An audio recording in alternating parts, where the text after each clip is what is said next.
구원의 기쁨이 우리 안에 있습니다. 이 구원의 기쁨은 우리가 하나님을 경외하는 것과 밀접한 관계를 가지고 있습니다.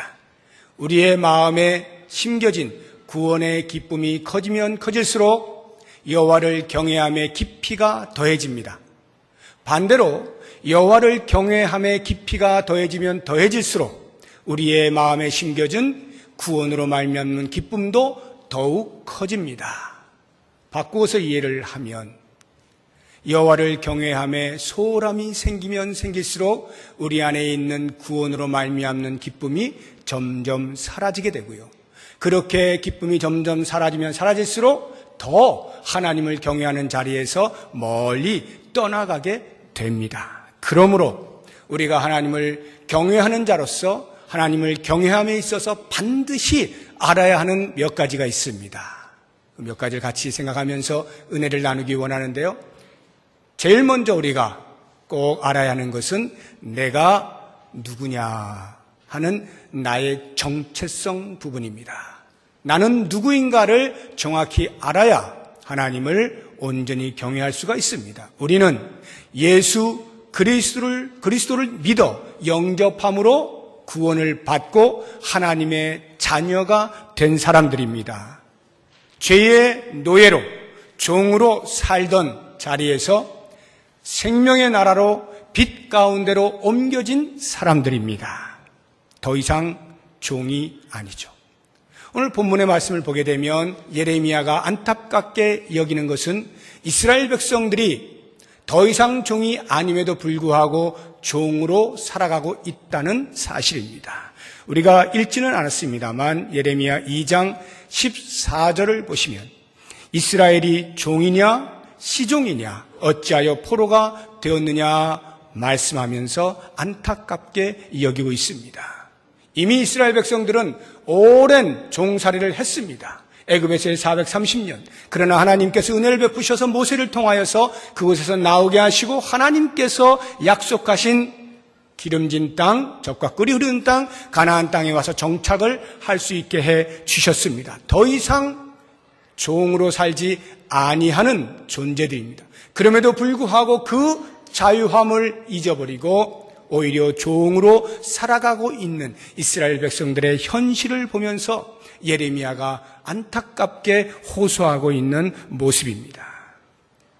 우리 모두는 그리스도께서 우리의 죄값을 십자가에서 대신 치르심으로 구원을 받고 참 자유자가 된 사람들입니다. 그러므로 더 이상 그 누구도 그 어떤 것도 우리의 자유를 빼앗거나 우리로 정죄받게 할 수 없습니다. 우리 같이 한번 말씀을 찾아봅니다. 로마서 8장 1절 2절 말씀 같이 읽어봅니다. 그러므로 이제 그리스도 예수 안에 있는 자에게는 결코 정죄함이 없나니 이는 그리스도 예수 안에 있는 생명의 성령의 법이 죄와 사망의 법에서 너를 해방하였습니다. 해방해 주신 그 은혜, 그리스도 안에 있는 자에게는 어느 누구도 정죄할 수 없는 참 자유를 가지고 산다라고 하는 것입니다. 바로 이 사실, 내가 누구인가를 정확히 아는 것, 이것을 우리는 자존감이라고 합니다. 자존감이 필수예요. 사회에서도 자존감 이야기를 합니다. 심리학에서 자존감 얘기하죠. 뭐라고 얘기하나요? 너는 존귀한 자다. 너는 귀한 사람이야. 하고 무너져 있는 자아감을 북돋아 주면서 네가 얼마나 중요한 사람인데 라고 하는 자기 사랑, 자기애라고 합니다. 자기 사랑에 근거하여서 감춰져 있는, 잠재되어 있는 그 자기 사랑을 꺼집어내서 자존감을 세워주려고 하는 것이 심리학에서 이야기하는 것입니다. 그러나 성경은 우리에게 그렇게 말하지 않습니다. 왜냐하면 자기를 중심으로 해서 숨겨져 있던 자기애를 발현하여서 자존감을 갖게 될 때에는 일정 부분 가능할 수도 있겠습니다만 어떤 상황에 부닥치면 그 자존감을 넘어서는 환경을 맞이하게 될 때는 여지없이 그 앞에서 무너지는 연약한 존재이기 때문에 성경은 자기애에 근거하여 자존감을 말하지 않습니다. 이 자존감이란 다름 아닌 예수 그리스도로 말미암아 구원을 받아 하나님의 자녀가 된 우리를 구원하여 주신 하나님을 기반하여서 그 하나님이 우리를 그렇게 만드셨기 때문에, 하나님이 우리를 창조하시고 하나님이 우리를 죄 가운데서 건져 주셨기 때문에 우리의 자존감이 생기는 거예요. 우리는 어느 누구와도 비교 불가한 하나님 앞에 각각의 독특하고 특별한 존재로 살아가는 것입니다. 이게 성도입니다. You are special이라고 할 때 그것은 그냥 너는 특별한 존재야, 특별한 존재야 말로만이 아니라 참으로 하나님께서 각 사람을 사랑하시고 각 사람을 지명하여 불러내신 그 엄청난 구원의 은혜의 수혜자이기 때문에 우리는 스페셜한 사람들이다, 특별한 사람들이다 라고 하는 이 자존감으로 살아갈 때 하나님의 자녀됨에 하나님을 경외할 수 있는 첫 걸음을 걷게 되는 것입니다. 그러면 두 번째로 우리가 알아야 하는 것은 뭔가? 그러한 하나님의 자녀됨의 자녀다운 삶의 내용입니다. 하나님의 자녀가 되었습니다. 그러면 자녀답게 살아가는 삶의 내용이 뭐냐라고 하는 것을 알아야 하는 겁니다. 그래야만 하나님께서 기뻐하시고 우리에게 참 복이 되는 것입니다. 그렇다고 하면 과연 하나님의 자녀답게 산다는 그 삶의 내용은 어떤 것들일까? 너무 많습니다. 그러나 제가 굵직하게 몇 가지를 말씀드릴게요. 우선적으로 생각해야 될 것은 하나님만 섬기고 하나님만 의지하는 것이 하나님의 자녀다운 삶입니다. 우리 출애굽기 20장 3절 말씀 같이 보겠습니다. 너는 나 외에는 다른 신들을 내게 두지 말라. 10계명 가운데 1계명입니다. 두 번째 계명이 뭡니까? 우상을 만들지 말고 절하지 말고 섬기지 말라입니다. 오직 하나님만 섬기고 오직 하나님만 의지하는 것, 이것이 하나님의 자녀다운 삶이라 하는 것입니다. 그런데 이스라엘 백성들은 그렇게 하지 않죠. 오늘 본문의 말씀을 보니까 그 바로 위에 18절을 보시면 이렇게 나와 있어요. 내가 시올의 물을 마시려고 애굽으로 가는 길에 있으면 어찌 됨이며 또 내가 그 강물을 마시려고 아수르로 가는 길에 있으면 어찌 됨이냐. 남쪽으로는 애굽이라고 하는 강대국이 있습니다. 북쪽으로는 아수르라고 하는 강대국이 있습니다. 이 양 사이에 끼어있는 조그마한 나라 이스라엘은 양대국의 눈치를 보지 않을 수가 없습니다. 그래서 이쪽으로 붙었다가 저쪽으로 붙었다가 계속해서 자기들의 살아갈 그 삶을 위하여서 눈치를 보고 아양을 떨고 공개하고 이런 일들을 하는 것입니다. 이게 세상 사는 이치예요. 우리나라도 똑같지 않습니까?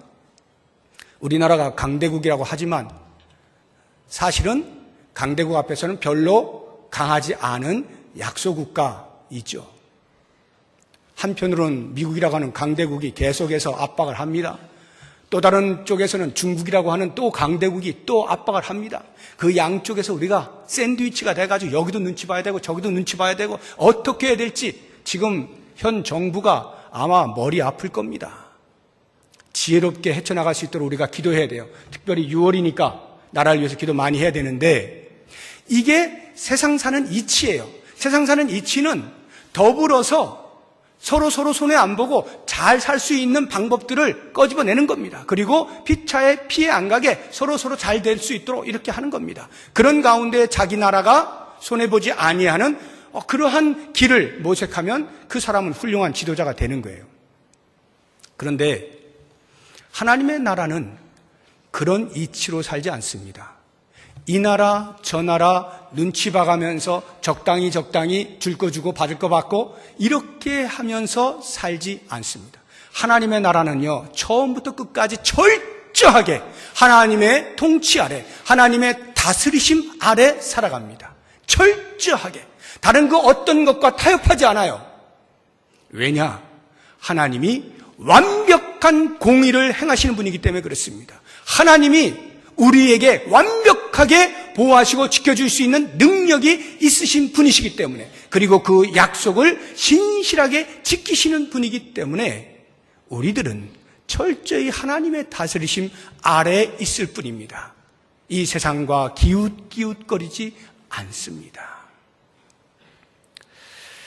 만약에 그렇게 능력이 있으신 하나님을 우리가 아버지라 부르면서도 혹시 당장의 눈앞에 뭐가 잘 잡히지 않을 때 하나님이 금방 주시지 않는다고 생각되어질 때 다른 데 가가지고 타협해 가면서 또 그걸 적당히 끌어오고 만약 이렇게 한다면 그것은 마치 세계적인 부호인 빌 게이츠의 자녀가 자기 아버지가 그렇게 부자임에도 불구하고 아버지한테 말하지 아니하고 다른 사람에게 가가지고 그 사람을 아버지라고 부르면서 아버지 저 돈 좀 빌려주세요. 저 돈 좀 빌려주세요. 만약에 이렇게 한다면 빌 게이츠가 볼 때 어떻겠어요? 멍청해도 저런 멍청이가 없죠. 네. 아무리 바보라고 그렇게 바보가 있을 수가 있습니까? 아버지에게 이야기하면 되는 것을 왜 다른 사람에게 간단 말입니까?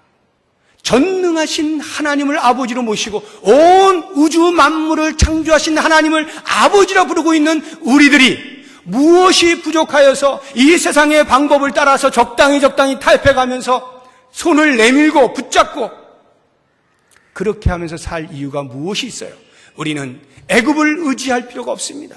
우리는 아수르를 의지할 필요가 없어요. 세상의 눈치를 보는 사람들이 아닙니다. 하나님의 법도 아래에 있는 하나님의 나라, 하나님이 다스리시는 그 통치 아래 있으면 완벽한 공의가 실현되고요. 하나님의 완벽한 보호하심 아래 있을 수 있다. 이것이 바로 하나님의 자녀다운 삶이라 하는 것입니다.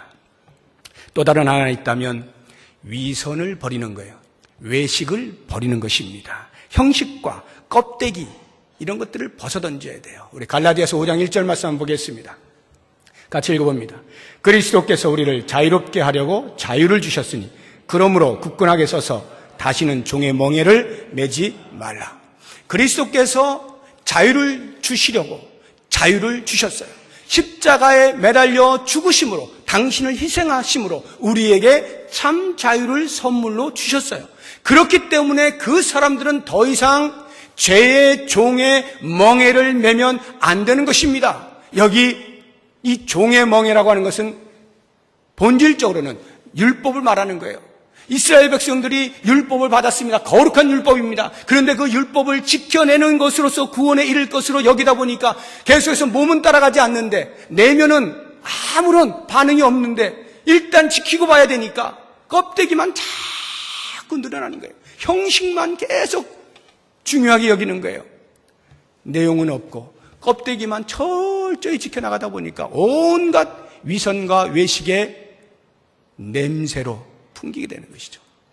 이것을 버려야 되는 거예요. 그 종의 멍에를 다시는 매면 안 되는 거예요. 참 자유자로서 그리스도께 속한 자로 살아가야 한다라고 하는 것입니다. 우리가 신앙생활 할 때 주님을 바라본다라고 하면서 혹이나 우리의 외형상에 우리가 붙잡아야 될 그랬을 때 종교생활을 제대로 하는 것 같이 여겨지는 그 어떤 것들을 붙잡고 실상 우리의 마음속에 주님을 놓치고 살아간다면 이것처럼 어리석은 일이 없는 거예요. 형식과 외식과 위선을 버려버리고 오직 예수 그리스도로 옷 입는 우리의 삶이 될 때 하나님의 자녀다운 삶이라 하는 것입니다. 세 번째로 어떻게 하면 우리가 하나님의 자녀다운 삶을 사는가? 그것은 하나님이 거룩하신 것처럼 우리도 거룩한 삶을 사는 거예요. 높은 수준의 도덕성을 갖는 것 중요합니다. 우리가 구원을 받았어요. 이제는 막 살아도 되는구나. 아니죠. 구원을 받았기 때문에 주어지는 엄청난 철저한 규제가 있습니다. 요한복음 8장 11절 말씀 같이 한번 읽어보겠습니다. 시작. 대답하되 주여 없나이다. 예수께서 이르시되 나도 너를 정죄하지 아니하노니 가서 다시는 죄를 범하지 말라 하시니라. 간음하다가 현장에서 잡힌 여인을 예수님께로 끌고 왔습니다. 돌로 칠까요? 예수님께서 말씀하십니다. 너희 중에 죄 없는 자가 돌로 치라. 모두가 양심의 찐을 받아서 한 사람 두 사람 돌을 놓고 다 떠나갑니다. 예수님께서 그 여인에게 말합니다. 주위를 둘러보아라. 사람이 있느냐? 아무도 없는데요. 그래, 그러면 나도 너를 정죄하지 않겠다. 그리고 보내주었으면 얼마나 멋있어요. 그런데 예수님이 단서를 붙입니다. 그러니 나도 너를 정죄하지 않겠으니 네가 가서 다시는 죄를 범하지 말라. 용서에는 그 다음 거룩한 삶에 대한 요청이 따라오는 거예요.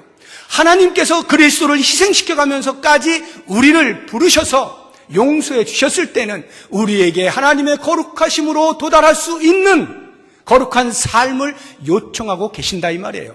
그러한 높은 수준의 도덕성을 끊임없이 훈련하고 갖추어 나갈 때 우리는 하나님의 자녀답게 사는 것이 됩니다. 에베소서 5장 8절 말씀 한번 보시죠. 같이 읽어봅니다.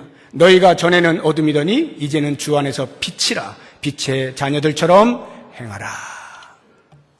예수님께서 세상의 빛이시잖아요. 그 빛 안에 우리가 들어왔잖아요. 그래서 그 빛을 우리가 머금게 되었어요. 그래서 우리도 세상의 빛으로 살아가는 거예요. 그리스도께서 우리에게 비춰주신 그 빛을 세상에 반사하면서 살아가는, 세상의 빛으로 살아가는 존재인 것을 잊지 말아야 하는 것입니다.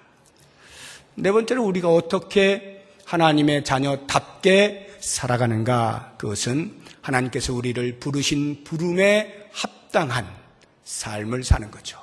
그 부르심에 합당한 헌신을 통하여서 하나님의 자녀답게 살아가는 것입니다.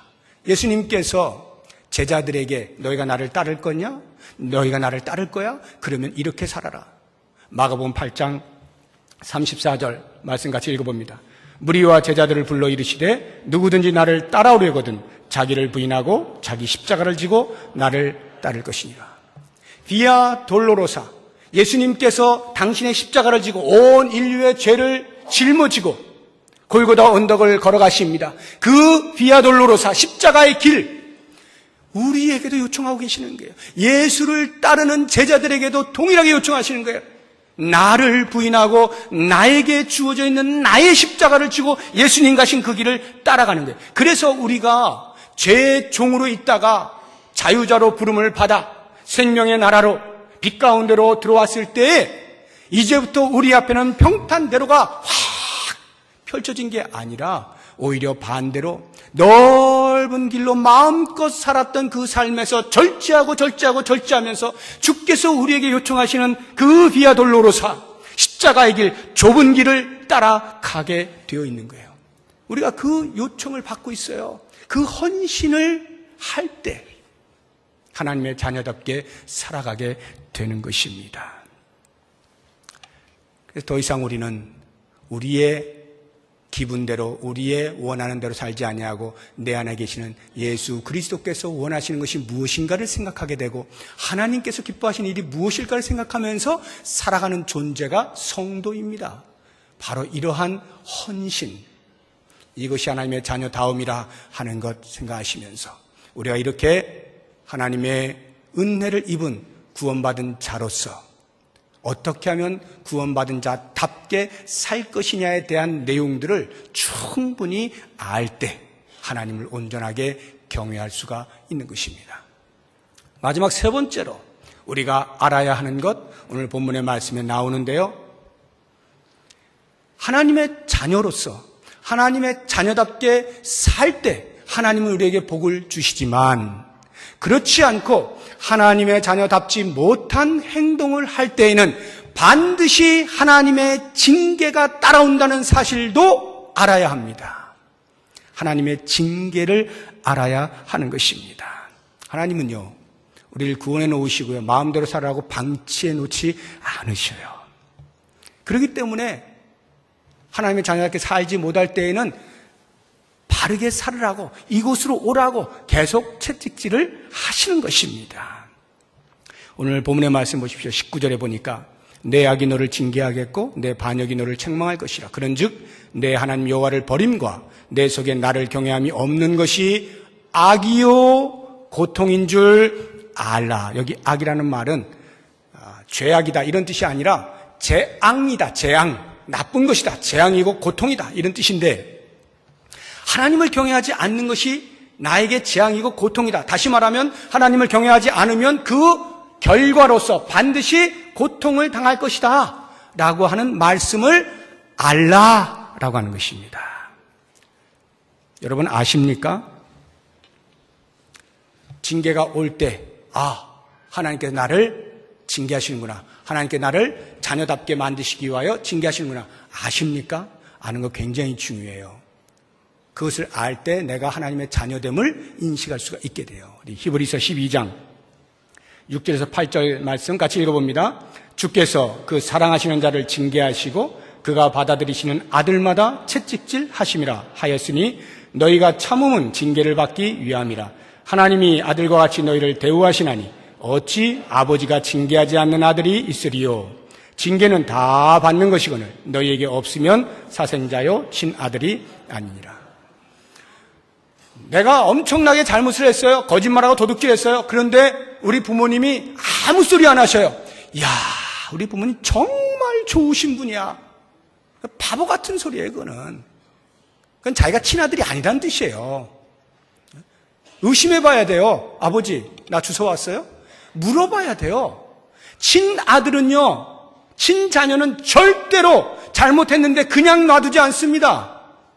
반드시 야, 너 그렇게 사는 거 아니야. 인생 그렇게 살면 안 돼. 너 하나님을 믿는 사람으로서 어떻게 그렇게 살면 안 되지 하고 반드시 책망과 훈계를 하게 돼 있고요. 그것도 안 되면 매를 들어야 되는 겁니다. 정신을 차려서 하나님의 자녀답게 살아가게 하는 삶의 책임이 부모에게 있어요. 그런데 그 책임을 하지 않으면 부모가 잘못됐거나 아니면 그 자녀가 주워왔거나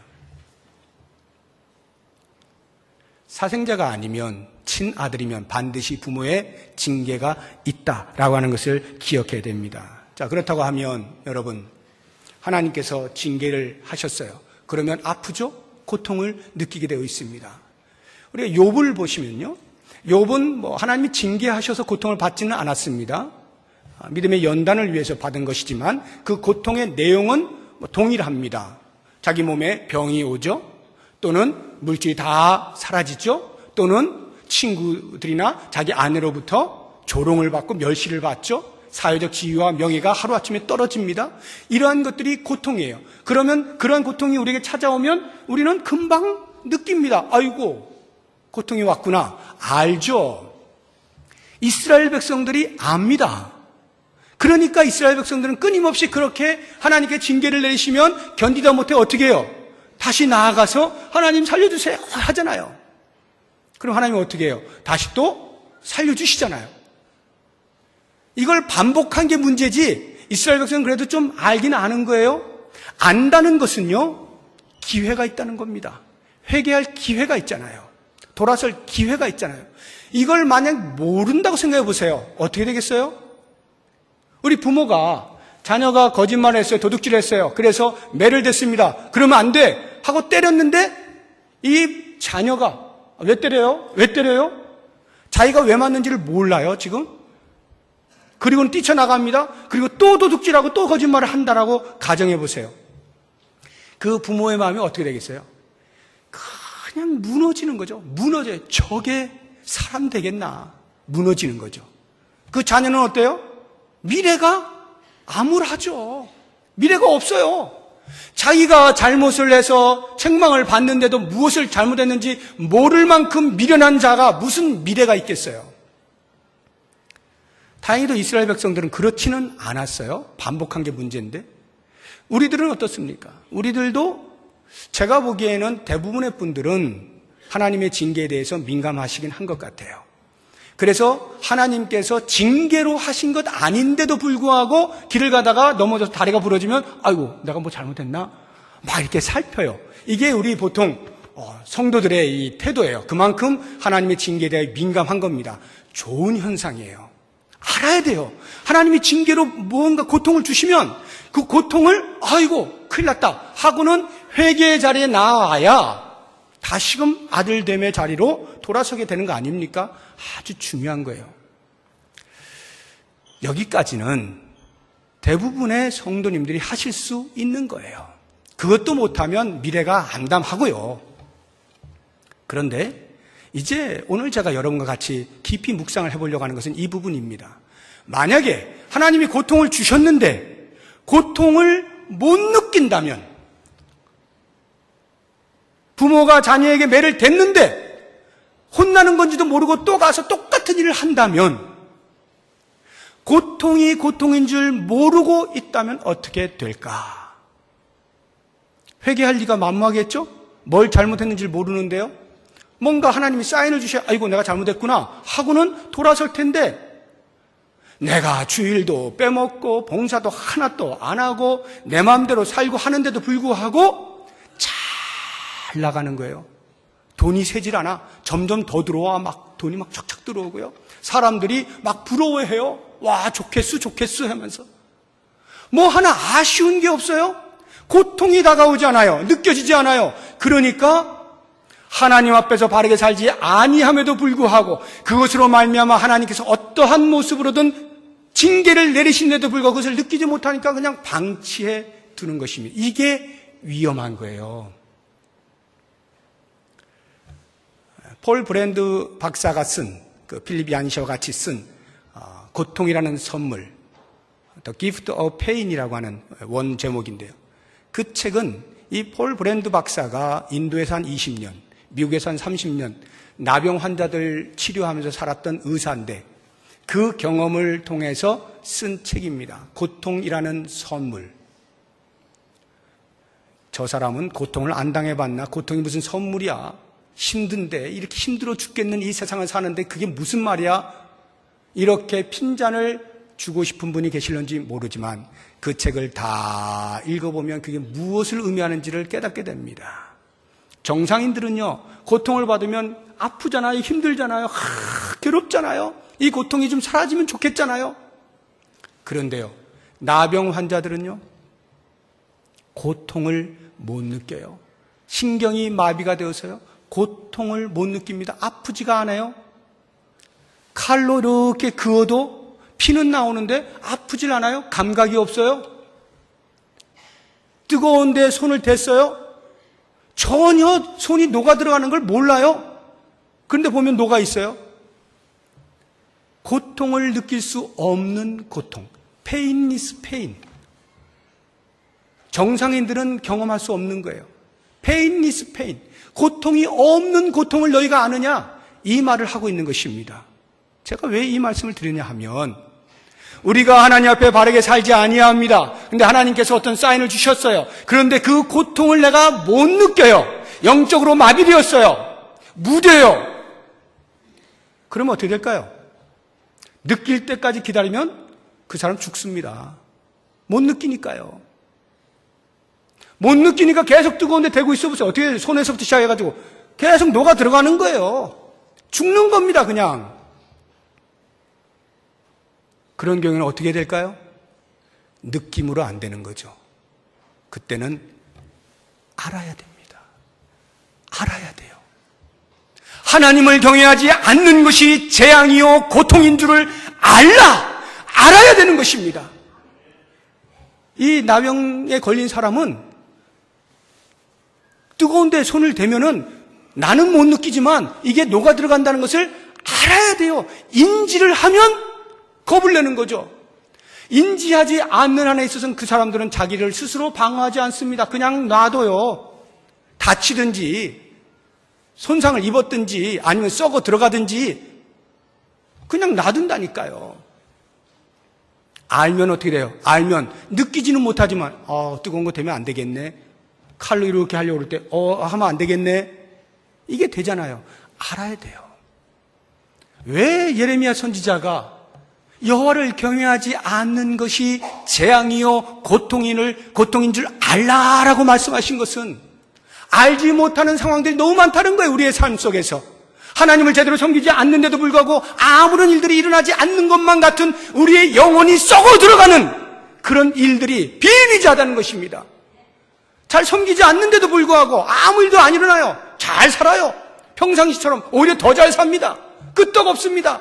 그래서 아무 일도 없는 것 같지만 사실은 그 영혼이 점점 썩어 들어가는 거예요. 영혼이 파멸로 향해 나아가는 거예요. 어떻게 되겠습니까? 알아야 되는 거죠. 알아야 돼요. 그러면 어떻게 알 수 있습니까? 봐야죠. 나병 환자가 뜨거운 거를 보고 여기는 손대면 안 된다. 알게 되는 거죠. 봐야 아는 것입니다. 우리는 우리의 영혼이 어떻게 되는 것을 어떻게 압니까? 무엇이 위험한 것이고 무엇이 우리가 해야 되는 것이고 어떻게 압니까? 하나님의 말씀이 우리에게 알려주고 있죠. 그래서 그 하나님의 말씀을 어떻게 된다고요? 봐야 된다고요. 여러분, 이 말씀이요 얼마나 중요하냐 하면 지금 본문에 나오고 있는 여호와를 경외함이 없는 것이 악이요 고통인 줄 알라라고 하는 이 동사, 명령형 동사잖아요. 알아야 한다라고 하는 거 아니에요? 우리말로는 한 단어잖아요. 알라. 그런데요, 놀랍게도 히브리어 원어는요 2단어로 되어 있어요. 우데이, 우레이 2단어로 되어 있습니다. 이게 무슨 말이냐 하면은 데이라고 하는 것은 야다흐라고 하는 어원에서 나온 이제 명령인데 이 야다흐라는 뜻이 알다, 이해하다, 분별하다 이런 뜻이에요. 레이라고 하는 것은 라아라고 하는 어원에서 나온 명령형 동사예요. 이 라는 보다입니다. 한번 생각해 보세요. 우데이, 우레이. 보고 분별해라. 보고 알아라. 보고 이해하라. 이게 알라의 말씀의 뜻이에요. 그러니까 우리가 알아야 한다라고 하는 것은 하나님의 말씀을 보고서 어떻게 하면 하나님이 기뻐하시는 삶이고 어떻게 하면 하나님을 불경스럽게 섬기는 것인가를 잘 나와 있는 그 말씀을 따라서 인식을 하는 거예요. 그 인식이 되었으면 어떻게 해요? 하지 말라는 것은 안 하는 것이고 하라는 것은 하는 것이죠. 알아야 움직이죠. 알지 못하면 움직이질 않아요. 그냥 영혼이 썩어 들어가도 그냥 있어요. 그러므로 사랑하는 성도 여러분, 여호와를 깊이 경외하면 할수록 우리 안에 심겨진 구원의 기쁨이 커진다라고 할 때 그 여호와를 경외하는 것을 어떻게 우리가 잘 발전시켜 나갈 수 있는가 알아야 하는데, 내가 누구인지를 알고 내가 하나님의 자녀면 자녀답게 살아가는 삶의 내용이 무엇인지를 알고 그렇게 살지 못했을 때 하나님의 징계가 오는 것을 알아야 하는데, 만약에 내가 영적으로 둔감하여져서 그것을 눈치채지 못하고 계속해서 하나님의 징계를 방치한 채 내 영혼이 썩어 들어가도록 놔두고 있다면 큰일 나지 않겠습니까? 그러니까 정신을 차리고 하나님의 말씀을 들여다보는 겁니다. 그리고 하나하나 깨달아 가는 것입니다. 무엇이 하나님을 기쁘시게 하는 것이고 무엇이 하나님이 싫어하시는 것인가를 살피는 겁니다. 그리고 싫어하시는 것을 버리는 거예요. 기뻐하시는 것을 취하는 겁니다. 이랬을 때 우리의 영혼이 여호와 하나님을 온전히 경외하는 자리로 계속 나아갈 수가 있게 되어지고, 그렇게 경외하는 자에게 베푸시는 놀라운 구원의 기쁨이 날마다 더해진다는 것 꼭 기억하시고, 이러한 사실을 근거해서 하나님이 베푸신 놀라운 구원의 기쁨이 우리의 삶에 더욱 넘쳐나는 아름다운 경외함이 더 커질 수 있는 우리 모두가 될 수 있기를 주의 이름으로 축복합니다. 기도하겠습니다. 하나님 아버지, 때로 우리가 누군지도 모른 채 세상에 휩쓸려서 살아가고 있지는 않습니까? 깨달을 수 있는 지혜를 주십시오. 하나님의 자녀이면서도 내 마음대로 세상의 이치를 따라서 산 적은 없습니까? 하나님이 원하신 삶이 무엇인가를 깨닫게 하여 주옵소서.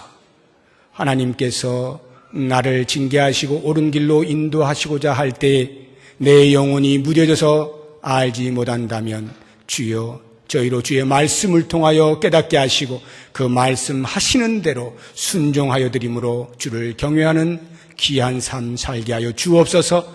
그러한 경외의 삶에 베푸시는 하나님의 놀라운 구원의 기쁨으로 충만한 복된 삶을 누리기를 간절히 원하옵고 예수님의 이름으로 기도드립니다.